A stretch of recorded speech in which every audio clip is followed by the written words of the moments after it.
Which is better, LEDs or compact fluorescent lights? Well, compact fluorescent lights have been around for a while now, and they're pretty much, they've pretty well got it down pat. They have all these different flavors, different colors of light.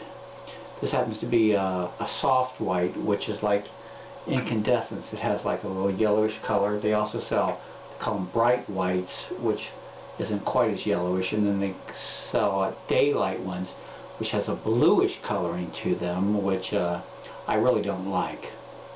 But some people might like it. It's supposed to be like outside lighting, but I find it has a bluish color to it.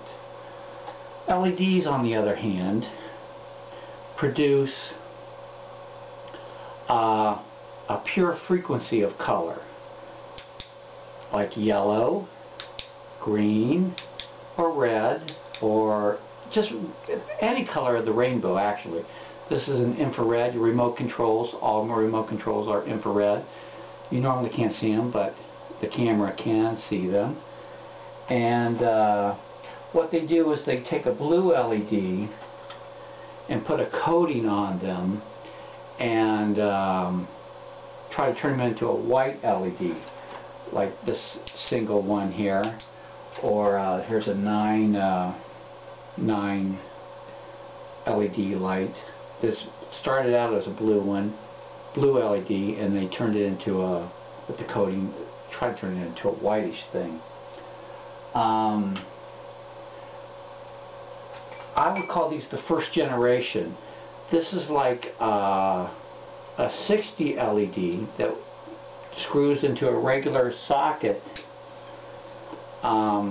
This uses only 3.5 watts, and it lights up about the equivalent of a 25-watt light bulb.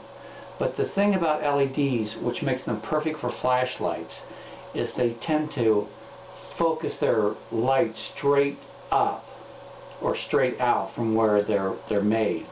So even though it's only 25 watts, it is really quite bright. It's like a focus light, and which would make these things perfect for like accent lighting a picture or something down. I mean, it's just like a perfect 3-watt thing, 3.5 watts. Compare this to that's 3.5 watts. Compare that to a 3-watt compact fluorescent, which is a cute little thing. It's actually, which really isn't fair, but I'm doing it anyway. This is a 3-watt compact fluorescent. I would have to do a whole nother vlog on efficiencies of different lights.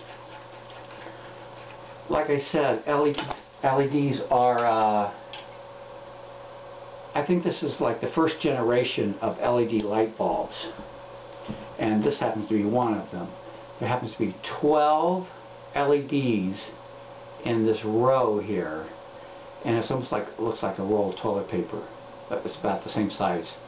There's 12 rows of these 12 LEDs, which makes 12 times 12, 144 LEDs with 8 on the top, makes 152 LEDs. And this happens to be a warm light LED, which is another thing pretty new on the market. These, by the way, LEDs are instant on, instant off, which doesn't require any warm-up from like compact fluorescents require some warm-up. This is about 530 lumens, which is equivalent to about a 40-watt light bulb, and it actually is quite a nice little light bulb. And like I said, these use pure frequencies of light, so these don't produce any infrared radiation or ultraviolet radiation, which is, from my understanding, which ultraviolet attracts bugs. They see in the ultraviolet range more than any other color. So I'm going to put this light bulb on my porch, on my deck outside, and hopefully next summer I'll find out if this thing works or not, because basically from my understanding is it's basically invisible, virtually invisible to insects. So we will find out next summer.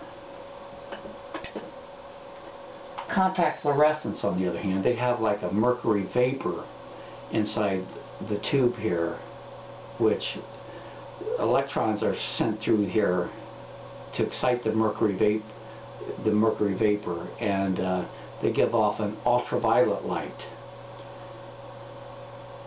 And the ultraviolet light is absorbed. They have a coating in here of phosphorus, which absorbs the ultraviolet and then gives off regular light. But of course, a little bit leaks out, and so some ultraviolet comes out. Just like a little bit of ultraviolet comes out of this. These bad boys mostly are generate their things in infrared, which just makes them hot, which is why they're on their way out. They are just dirty, dirty boys. Which, by the way, these don't like dimmers. And the reason they don't like dimmers is because the house, the current that comes into your house is in a sine wave. It's like, that's the way the electricity comes, is a sine wave. And a dimmer, what it does is it cuts it out and makes it choppy and stuff, makes it dirty. And these old incandescents, they are just like the sluts of the lighting world. It's like they have never met an electron they didn't like, they wouldn't do. Dirty, dirty, dirty. They'll even take DC current. You could put AC, you could put a plus DC, you could put a plus current here and a minus current here, or a plus current here, a minus current here, DC. They will do anything. Whereas these little girls are so prissy, they got all these electronics and stuff in them. They like the perfect sine wave, which is another reason why, from my understanding, you're not supposed to put these in photo cells outside that will turn on at dusk and turn off at dawn. Because basically what photo cells are is the electronic dimmers. I think they really call them rheostats, but they're basically electronic dimmers that's on and off. So apparently they don't like these. The dimmers, photoelectric cells don't like these. And I guess that's basically it. There's really no perfect lighting solution except for maybe the sun, but then again, that's going to turn into a big giant red supernova in 6 billion years and kill us all anyway, so what are you going to do? There's nothing perfect.